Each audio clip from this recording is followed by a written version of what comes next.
이 시간에 주시는 하나님의 말씀은 마태복음 27장 37절에서 44절까지 말씀입니다. 다 같이 일어서서 저와 여러분이 한 절씩 교독하시겠습니다.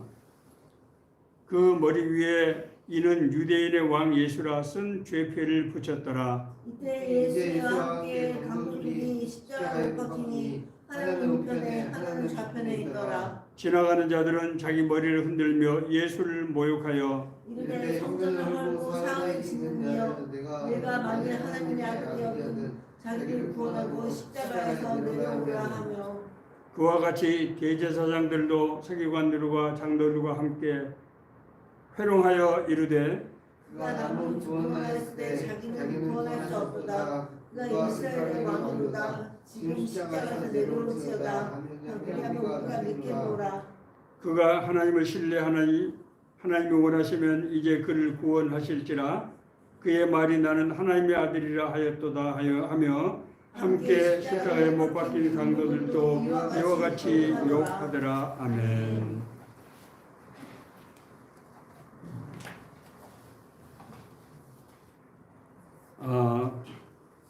오늘 우리에게 주시는 이 본문 말씀은 예수님께서 십자가의 고난을 당하신 바로 그 장면이죠. 예수님이 십자가를 당하시는데 거기에 모였던 무리들, 우선 그 이제 예수님을 고발했던 그 대제사장과 유대 교회 지도자들, 그렇죠. 또 지금까지 예수님이 행하신 그런 기사와 표적을 보고 정말 감동받고 해서 따라왔던 사람들. 그러나 이제 그들은 예수를 십자가에 못 박으라고 부르짖는 그런 사람들이 되고 말했죠. 그런 사람들이 지금 이제 모여서 지금 어떤 일이 일어나는가 보자 하고 정말 금방이라도 정말 어떤 정말 일이 일어날 것 같은 그런 팽팽한 긴장 속에서 정말 마음을 졸이면서 이제 예수님의 십자가의 집행 장면을 지금 바라보고 있는 그런 상황입니다. 예수님을 믿고 다른 사람들이 대부분은 예수님께서 행하신 기사와 표적을 보고 은혜를 받고 이끌려서 예수님 앞으로 나왔습니다. 그렇지 않습니까? 그들은 정말 예수님이 행하신 기사와 표적을 보고 정말 엄청난 그런 충격을 느끼면서 동시에 진짜 하나님을 믿으면 복을 받는다고 하더니 진짜 이것이 복이구나 라고 이해했습니다. 자, 그런데 이상한 것은 이렇게 놀라운 은혜를 체험하고 그런 복을 받았다고 믿는 사람들이 정작 물론 뭐 다 그런 것은 아닙니다만은 어떤 사람들은 보면은 하나님 나라의 삶을 제대로 누리지 못하고 여전히 자기 힘과 방법으로 살아가는 사람들을 우리가 적지 않게 보게 된다고 하는 것입니다. 하나님의 은혜를 받았는데 하나님의 나라가 그에게 임했는데 그 은혜를 제대로 누리지 못하는 이런 모순이 이제 발생하게 된 것입니다. 오늘 지금 앞서 우리 읽었던 성경 말씀, 예수님께서 지금 십자가에 지금 달리셨단 말이에요. 그러면 그걸 본 사람들이 뭘 생각했겠습니까? 뭔가 일어날 것이다. 저분이 이전에 행했던 그 기사와 표적들, 그렇지 않습니까? 병든 사람을 낫게 하고 심지어 죽은 사람을 살리고 오병이의 기적을 행했던 그런 분이잖아요. 그러니까 지금 저 사람은 어떤 사람인데 십자가에 지금 저렇게 달리단 말인가? 그러면 틀림없이 어떤 일이 일어나지 않겠는가 하고 한편으로는 조롱하면서도 마음속에 어떤 마음이 있겠어요? 어떤 두려움, 또 막연한 기대감, 불안감, 뭐 이런 아주 어떻게 설명할 수 없는 그런 착잡한 심정들로 그 현장을 아마 지키고 있었을 것입니다. 예수님께서 공생이 시작하실 때 어떻게 시작하셨습니까?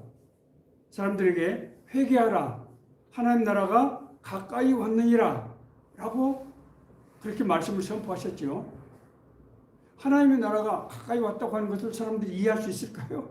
아니, 하나님 나라는 저 높은 데 있어야 되는데, 그렇지 않습니까? 하나님 나라는 저 높은 데 있어야 되는데 하나님 나라가 가까이 왔다는 거예요. 이 말 무슨 말인지를 알 수 없었어요. 그래서 예수님께서는 하나님 나라가 진짜로 임했다고 하는 것을 보여주기 위해서 어떻게 했습니까? 기사와 표적을 행하셨던 거예요.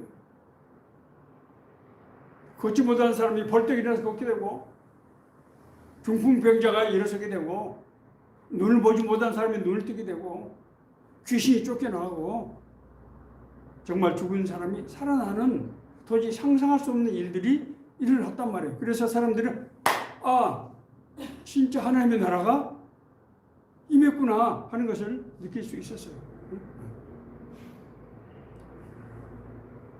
유대 지도자들도 사실은 마찬가지 아니겠어요? 그러나 유대 지도자들에게 예수님께서 행하신 이런 기사와 표적은 자기들의 큰 도전이 되고 도발이 됐던 거죠. 자기들 입지가 더 이상 유지할 수 없는 그런 상황이 된 거죠. 그래서 예수님을 저 사람은 이단자다. 저 사람은 악의 영의 능력을 받아서 저런 일을 행하는 그런 사람이다. 라고 몰아서 혹세무민 백성을 혼란스럽게 만들고 잘못된 사상으로 잘못된 길로 인도하는, 그래서 저 사람을 잡아서 처벌해야 된다라고 고발한 것이죠.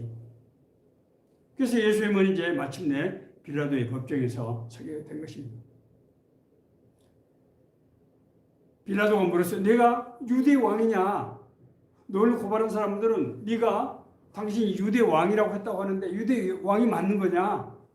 사람들 얼마나 그 대답을 기다렸겠습니까? 정말 숨을 죽이면서 지금 저까지 막 저 사람을 십자가에 달아라 죽여라 하고 소리 지른 사람들이 예수의 입을 쳐다보고 갑자기 이 정적이 감돌면서 사람들이 긴장하고 있었어요. 그런데 예수님은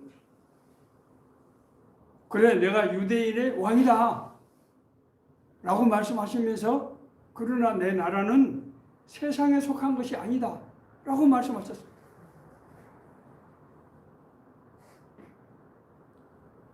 예수님이 기사 표적을 거부하신 겁니다.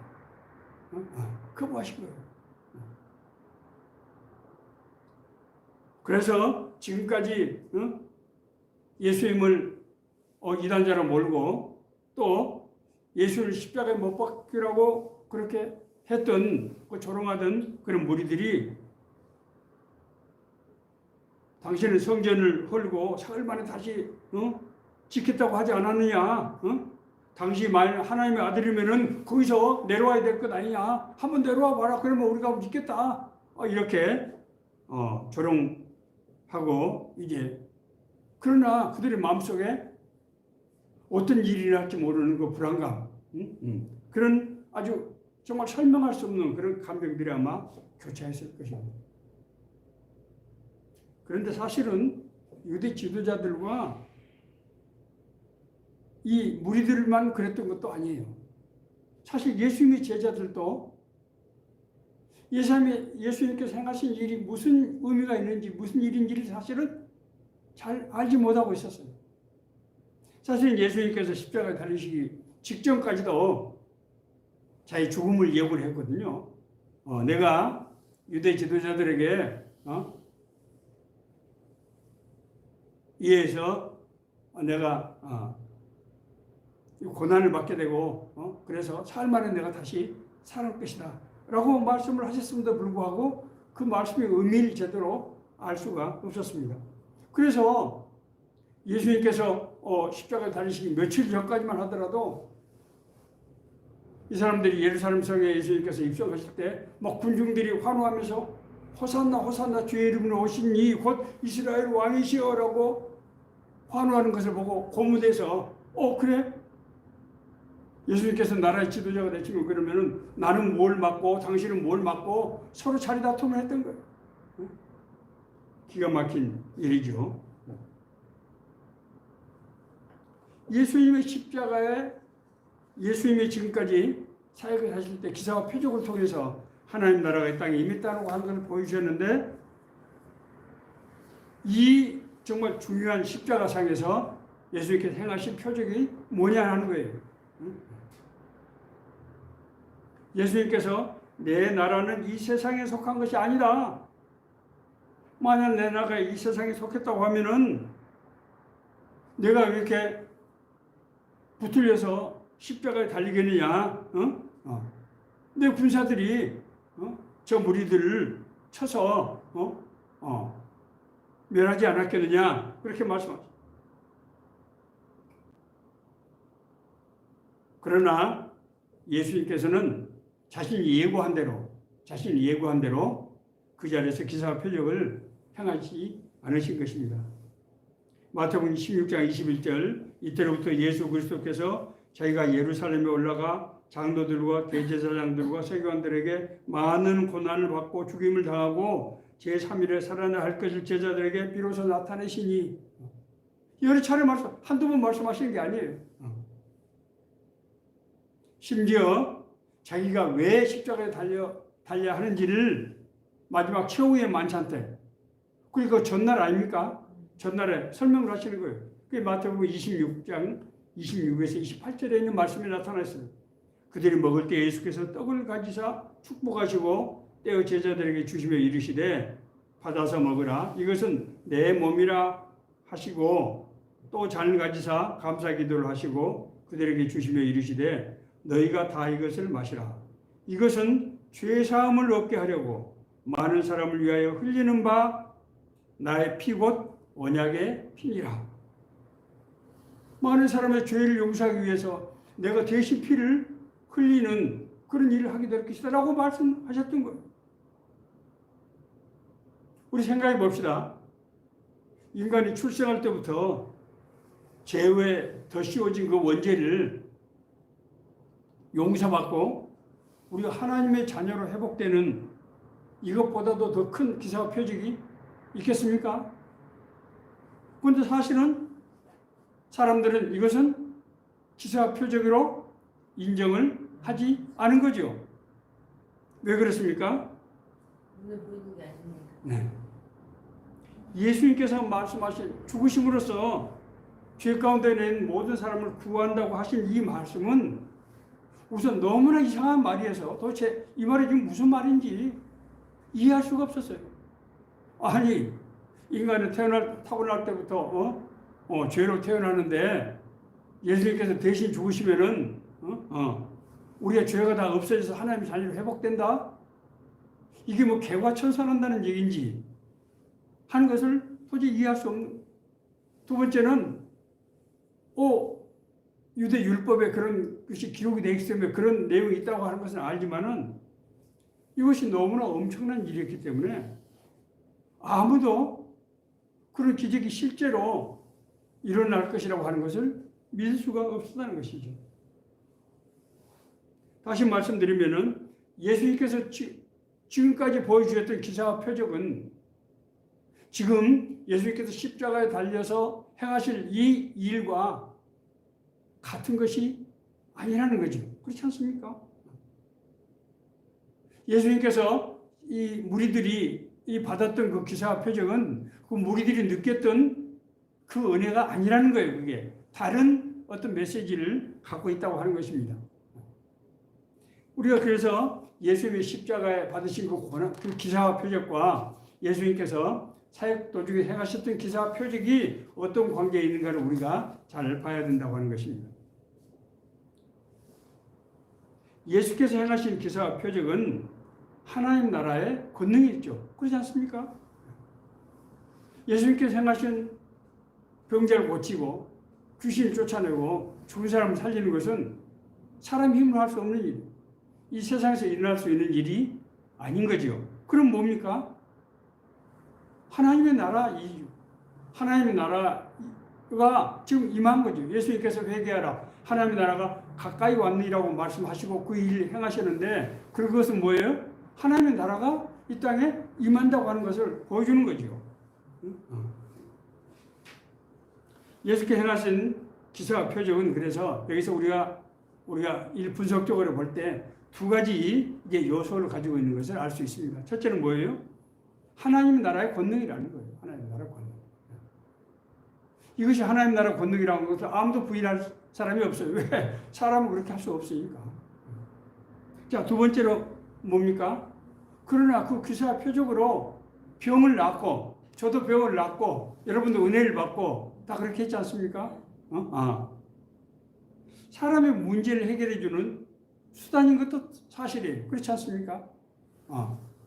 하나님의 나라가 임할 때, 예수님께서 하나님의 나라가 임했다고 하면서 행하신 그 기사와 표적이 우리 삶의 문제를 해결해 주더란 말입니다. 그렇지 않습니까? 이것은 부인할 수 없는 사실이에요. 이것은 연약한 인간에 대한 하나님의 자비라는 표현이 딱 들어맞는 거죠. 하나님의 자비와 사랑이 그렇게 나타난 거예요.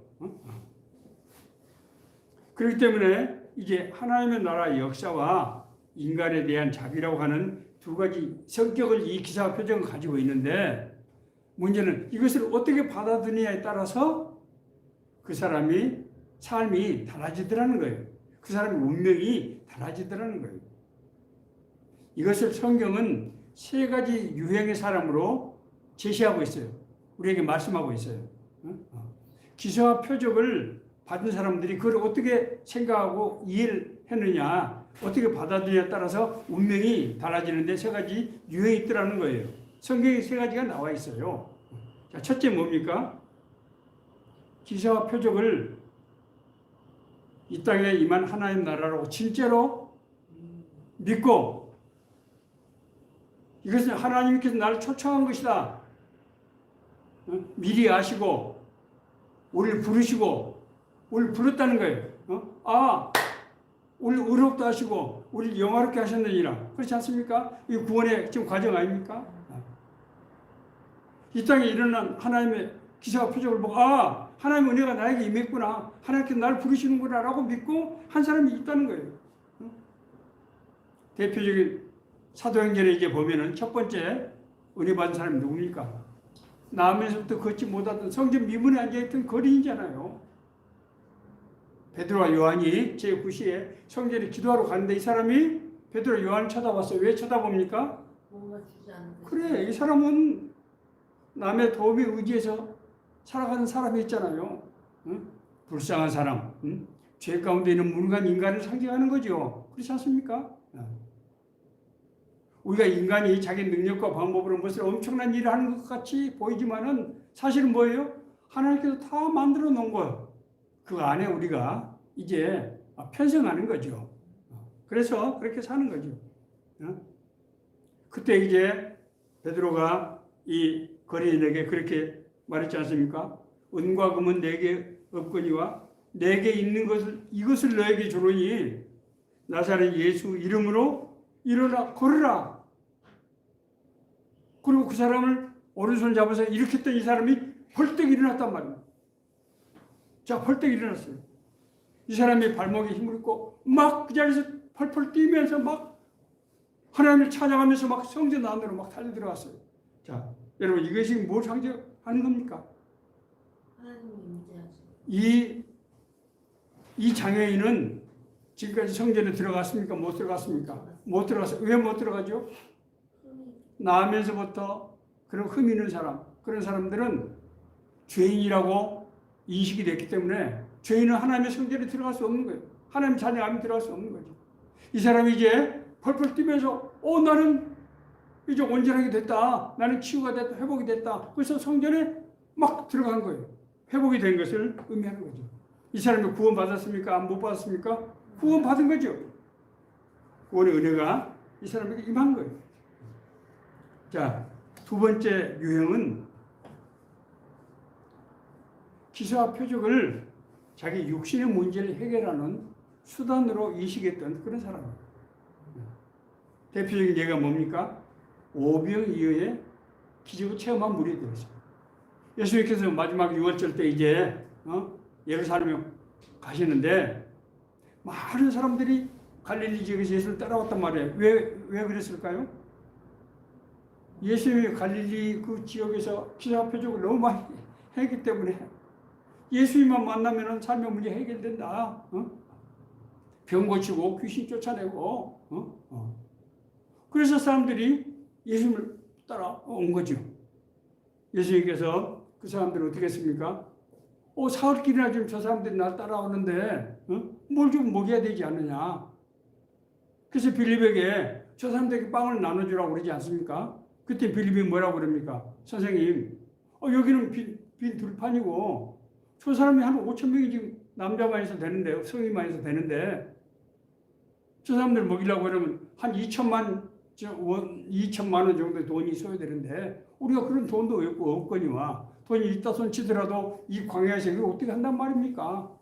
그랬더니 예수님께서 어린아이가 가져온 도시락 하나, 도시락이 뭐였죠? 물고기 2마리, 버릇떡 5개 있죠. 그걸 가지고 5천 명에게 먹이셨단 말이에요. 이게 뭡니까? 기사와 표적이죠. 그렇지 않습니까? 사람들은 이 기사와 표적을 보면서 뭘 생각했을까요? 이 사람들은 다 유대인들이잖아요. 유대 율법에 대해서, 유대 역사에 대해서 구전으로 오랫동안 전해 내려온 얘기를 통해서 알고 있는 사람들이죠. 이 사람들이 뭘 연상을 했을까? 예수님 보고 나서 모세. 출애굽 광야 때 40년 동안이나 하나님이 만나와 메추라기를 주어서 먹게 하신다고 했다고 그러더니 저 양반이 바로 지금 그 일을 행하시는구나. 그러면은 저 양반이 지금 누구예요? 모세와 같은 민족의 지도자. 그리고 저런 분을 지도자로 추대를 하면은 우리가 국권도 회복하고 삶의 문제도 해결되는 거 아니겠어요? 그렇게 생각한 거죠. 그때 예수님께서는 이상한 말씀을 하세요. 이상한 말씀. 이 사람들을 예수님께서 책망하는 말씀을 하십니다. 이 문장은 책망하는 말씀. 너희가 나를 찾는 것은 표적을 본 까닭이 아니고 떡을 먹고 배부리 까닭이로다. 썩는 양식을 위해서 일하지 말고 영생하도록 있는 양식을 위해서 하라. 너희가 날 찾는 것은 표적을 본 까닭이 아니다. 표적이 뭡니까 여러분? 사인이잖아요.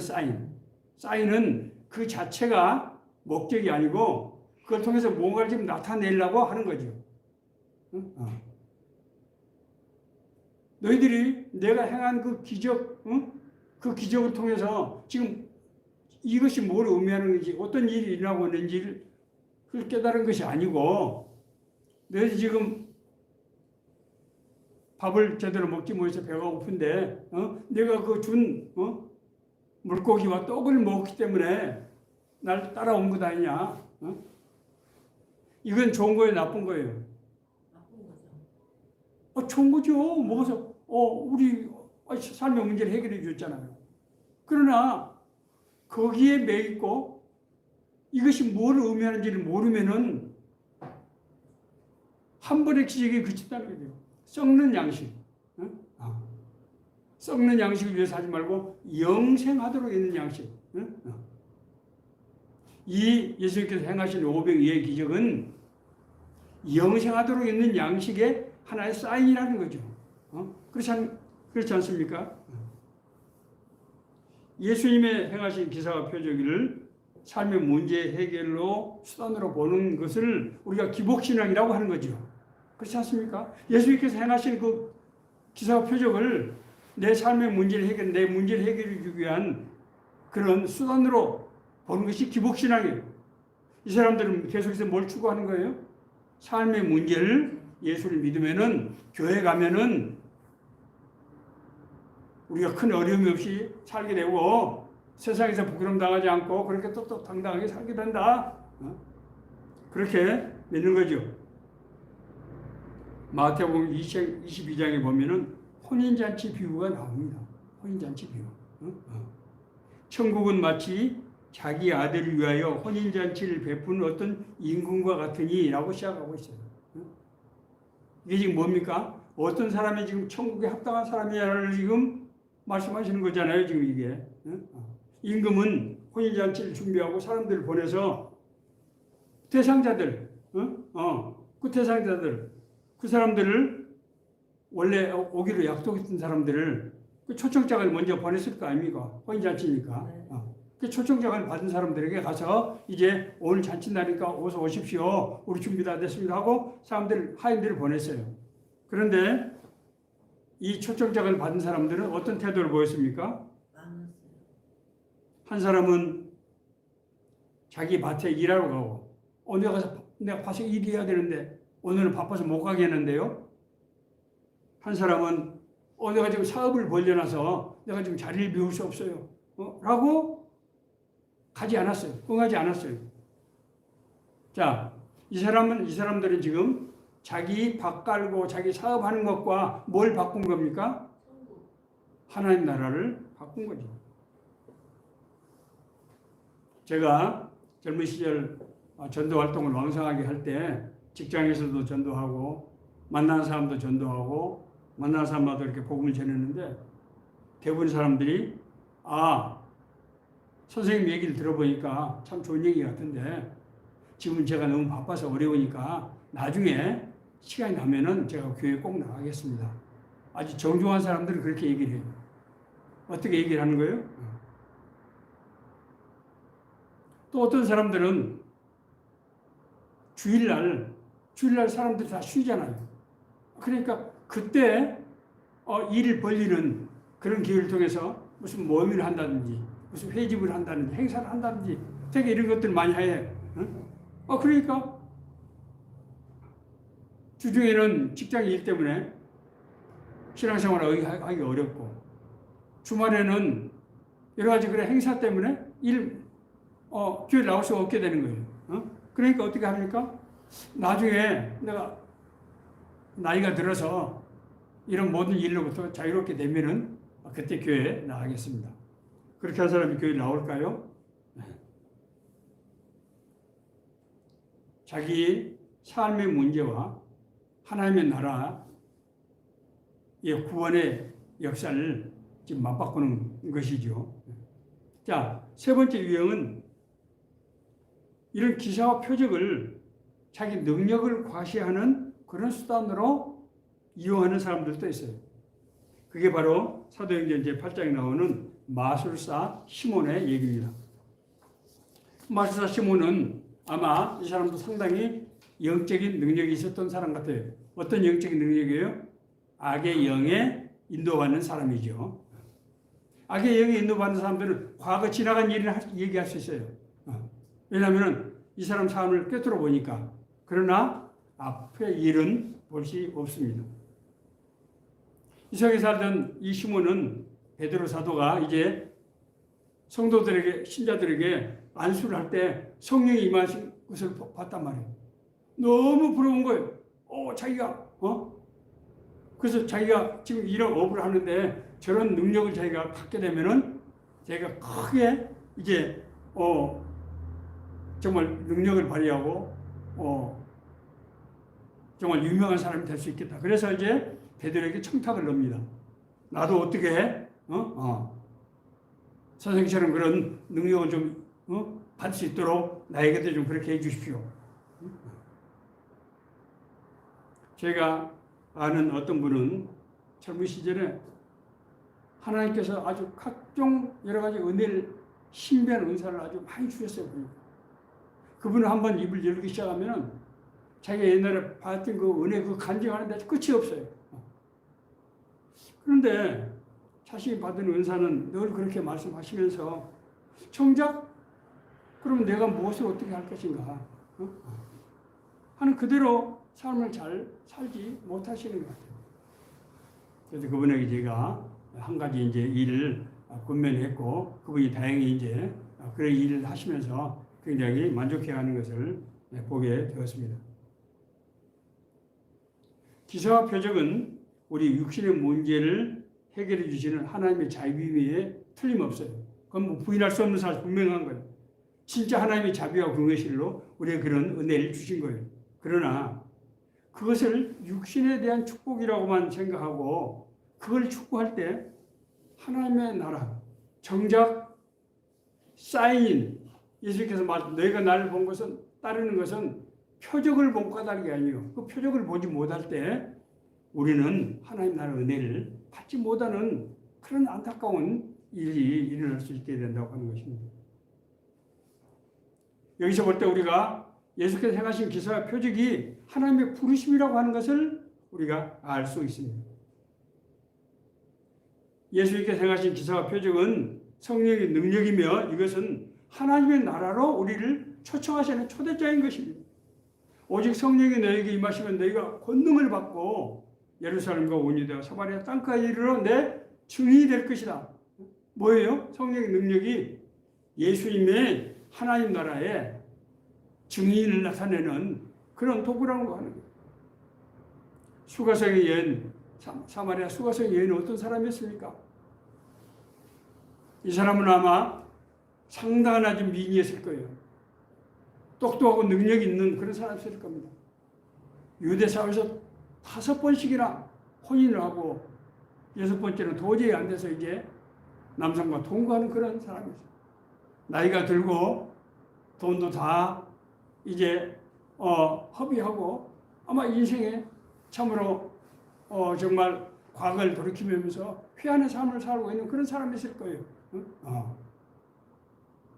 이제 그가 대낮에 한낮에 남들이 오지 않는 우물가에서 물길로 가는 것을 보면은 그 사람 삶이 어떤 것인지를 우리가 이해할 수 있는 거죠.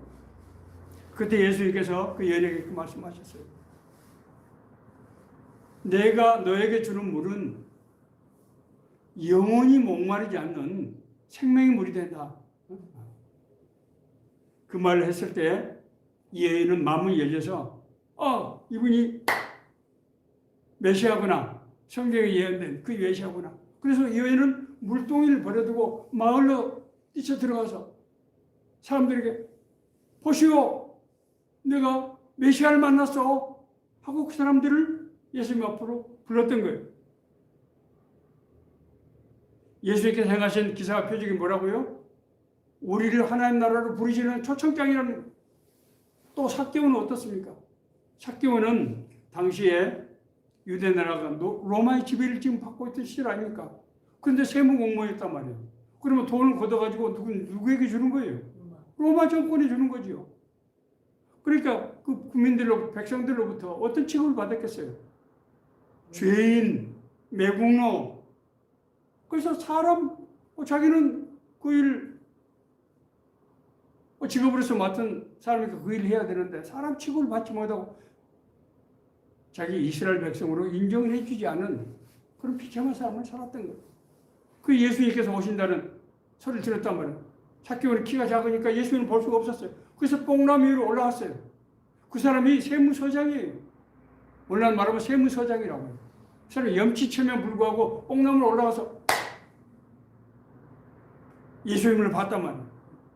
그때 예수님께서 그 뽕나무로 올라가는 그 삭개오 그 마음에 어떤 그런 이끌림, 하나님 나를 사모하는 심령을 보였어. 삭개오야 내려오라. 내가 오늘 너희 집에 유하겠다. 하나님의 아들이신 예수님께서 오늘 너희 집에 내가 묵겠다는 거예요. 삭개오는 너무 감동해서 감사했어요. 선생님, 제가요 제 소유의 절반을 가난한 사람들에게 나눠주겠습니다. 그리고 만약에 내가 부당하게 돈을 거둔 거 있으면 내가 4배로 갚겠습니다.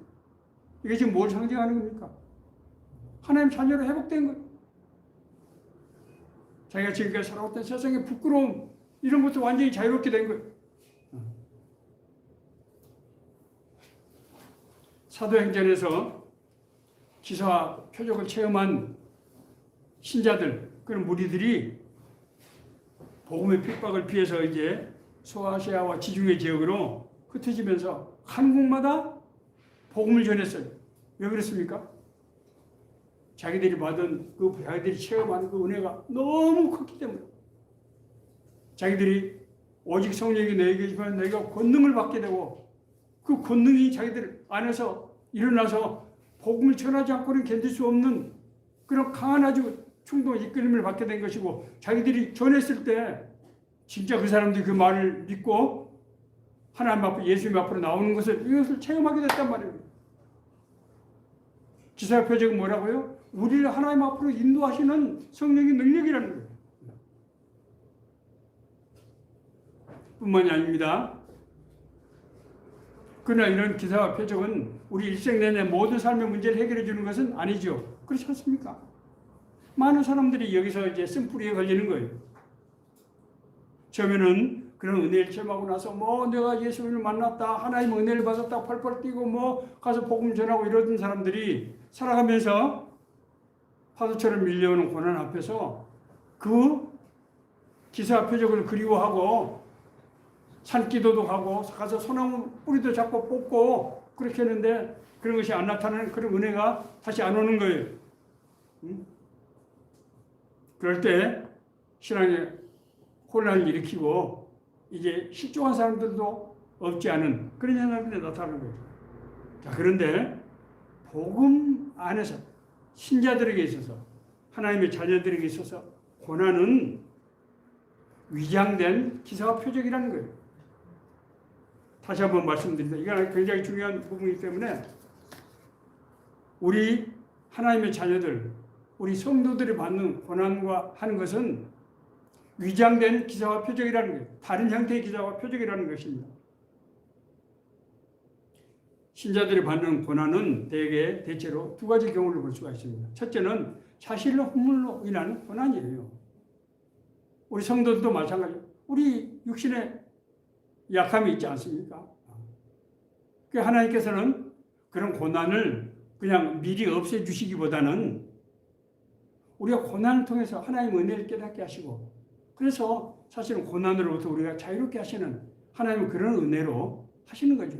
그리고 그것이 로마서 우리 자주 인용하는 로마서 5장 3, 4절 말씀 아닙니까? 환난 중에서도 기뻐한다.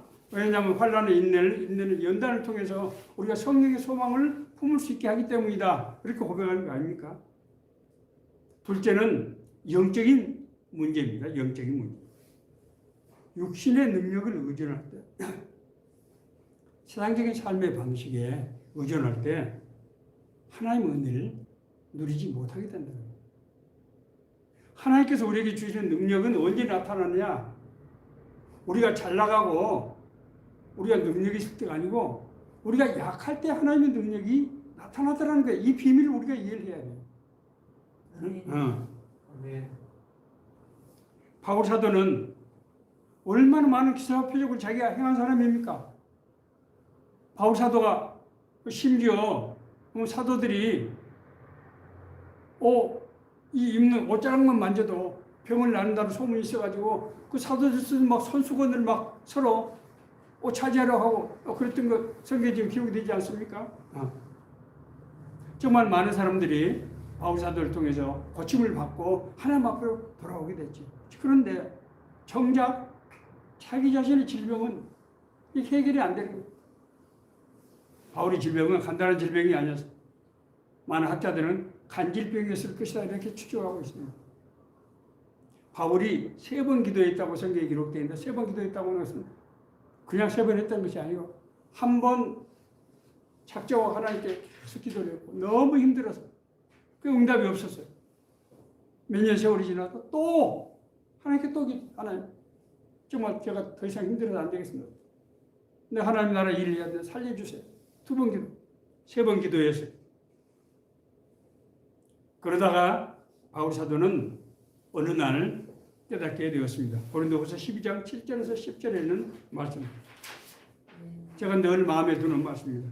여러 계시를 받은 것이 지극히 크므로 너무 자만하지 않게 하시려고 내 육체에 가시곧 사탄의 사자를 주셨으니 바울은 자기 자신의 질병이 사탄의 사자 나를 쳐서 너무 자만하지 않게 하려 하십니다. 이것이 내게서 떠나가기 위하여 내가 3번 주께 간구하였더니 나에게 이르시기를 내 은혜가 너에게 족하도다. 이는 나의 능력이 약한 데서 온전해지기 때문이다. 그러므로 도리어 크게 기뻐함으로 나의 여러 약한 것들에 대하여 내가 자랑하리니 그러므로 내가 그리스도를 위하여 약한 것들과 능력과 궁핍과 박해와 공고를 기뻐하니 이는 내가 약한 그때 강한 거예요. 하나님의 은혜는 우리가 약함을 통해서 우리가 하나님의 은혜를 알게 되고 하나님을 만나게 되더라는 거예요. 이스라엘 백성이 광야에서 왜 40년을 보냈습니까? 거기는 하나님이 아니면 하나님을 의지하지 않으면 살 수 없는 곳이잖아요. 그래서 40년 동안 하나님이 우리 삶을 주관자고 인도자가 되시며 우리의 문제, 삶의 문제를 해결하시고 우리를 이끌어 가신다고 하는 것을 체험하게 하기 위한 거예요. 거기서 먹은 만나와 매출하기가 그 자체가 목적이 아니라고 하는 것입니다. 이런 예가 바울 사도뿐입니까? 우리 대한민국의 지난 8, 90년대 대표적인 우리 목회자가 누굽니까? 조영기 목사님? 하영조 목사님. 이 두 분은 얼마나 많은 사람들 병을 치유해 줬습니까? 가는 곳마다 막 기적이라고 사람들이 뛰고 귀신 쫓아가고 난리가 났죠. 그런데 이 두 분 다 큰 병을 얻어가지고 너무나 힘들었어요. 제가 조영기 목사님을 제가 행사 때 제가 주관하는 행사가 있어 한번 개인적으로 만나뵌 적이 있었는데 저한테 약봉지를 보여주시면서 이런 큰 봉지 나보고 그래, 홍보사 내가 먹는 약이 12가지야. 나는 성도들은 은혜를 받는다고 하지만 설교를 한번 하고 나면 땀으로 온몸이 모여 그래서 2-3시간 동안 기진맥진 한다는 거예요. 힘이 다 빠져가지고. 그래서 나보고 미안하지만 내가 가서 더물로 샤워를 해야 되니까 용서라고 그러시더라고.